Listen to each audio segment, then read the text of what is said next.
Shalom, my friends. Well, mid-December. Who can possibly believe that? Sunday evening, December 18th, we light the first Chanukah candle. Wow.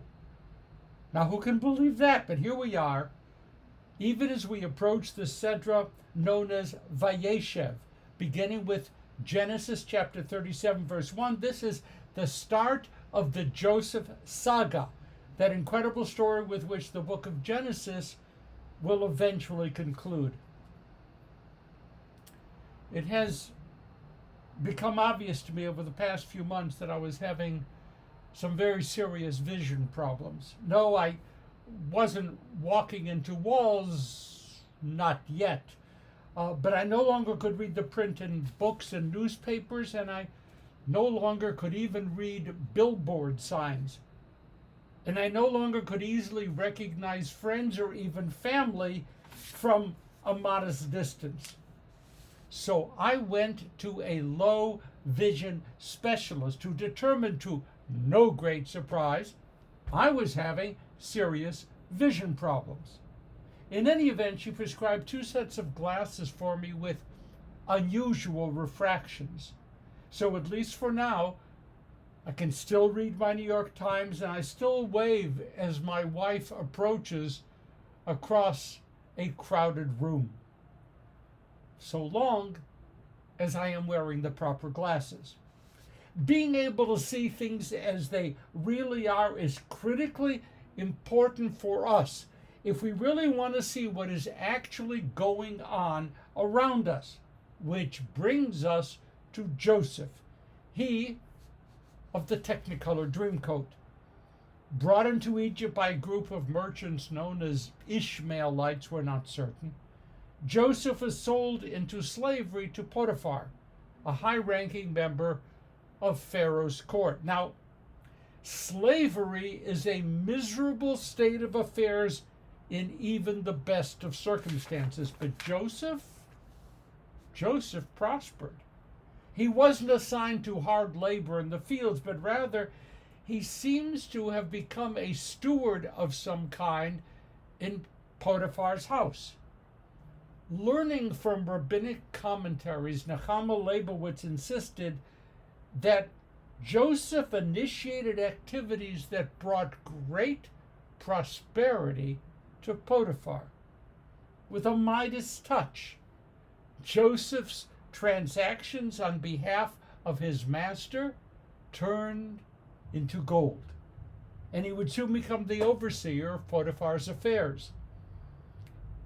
But this particular slave had something strange about him.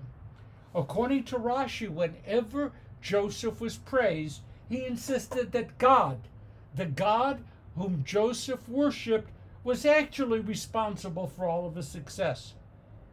One could only imagine the impact of such an audacious assertion in a country which had a rich array of gods of its own. Joesph still refused to claim that his successes were his own. Later on, when asked to interpret the dreams of the baker and the wine steward in prison, Joesph insisted interpretations belonged to God alone. When Pharaoh asked Joesph to interpret the ruler's dreams, Joesph again insisted that such interpretations belong only to God. And at the end of the Joesph saga, Joesph would assure his brothers that all that had happened was actually an expression of the divine will. With clear eyes and an unquestioning faith, Joesph had a strong hold on what we would call the workings of divine providence. Leibowitz reminded me of something that I, quite frankly, haven't thought much about at all. With all of his successes, Joesph was still a slave. With all the distinctions heaped upon him, Joesph was still not free. He was seeing the world through the eyes of a slave who had little hope of ever becoming a free citizen of Egypt. But the text of our Sedra inserts something rather unexpected here. Quote, Joesph was a commanding figure and good looking. Why was this even necessary? Perhaps to show that Joesph was beginning to have some unsettling vision problems. The more successes he garnered, the more praise that he received, the more he began to see that, well, maybe it wasn't divine providence that was propelling him forward, but rather his own abundant skills, talent, and, by the way, splendid appearance. One could imagine Joesph preening privately before a mirror in his own quarters and mumbling to himself, hey, not bad, Joesph. Not bad at all. Rashi adds the following narrative. As soon as Joesph saw himself as a ruler, he began to eat and to drink and to curl his hair. So the slave began to enjoy fancy meals as his due, and he tended to his hair so that increasingly he came to resemble a member of the Egyptian nobility. Joesph was going blind. He no longer saw the world with any degree of accuracy. Through his master, Joesph was gaining power, and soon enough, Joesph began to see that power as belonging to himself.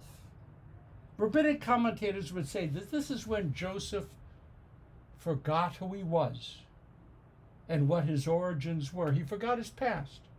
He forgot all of the stories that he had ever heard of his great-grandfather and grandfather and of his father.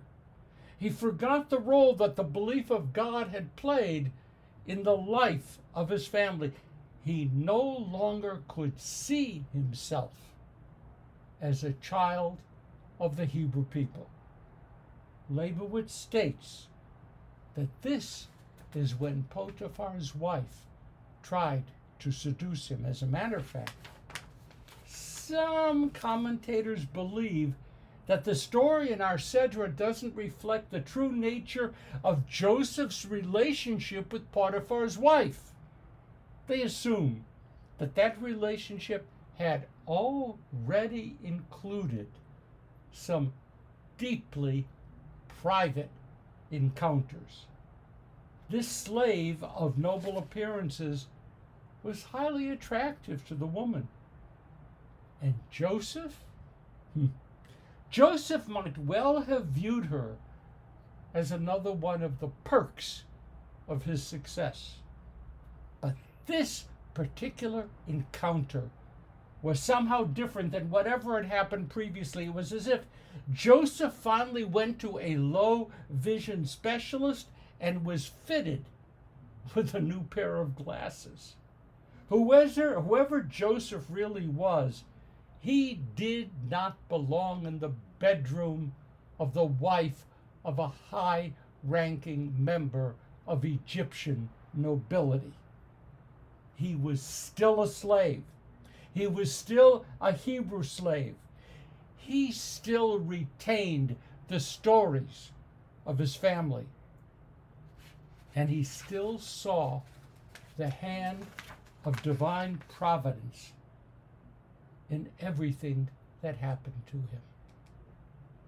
It's all too easy to start going blind without actually being aware of the changes in our vision until it is too late. The good life can be blinding. The desire to fit in can be blinding. The desire to finally stop being the other can be blinding. So we begin to see ourselves as the kings and queens of Egypt, no matter how far from reality that is. Low vision can destroy the unique power of the Jewish walk through history. Maybe maybe, just maybe, we could all think a bit about whether we could benefit from some new refractions. Shabbat Shalom, Chag Urim Samayach. Have a wonderful Chanukah.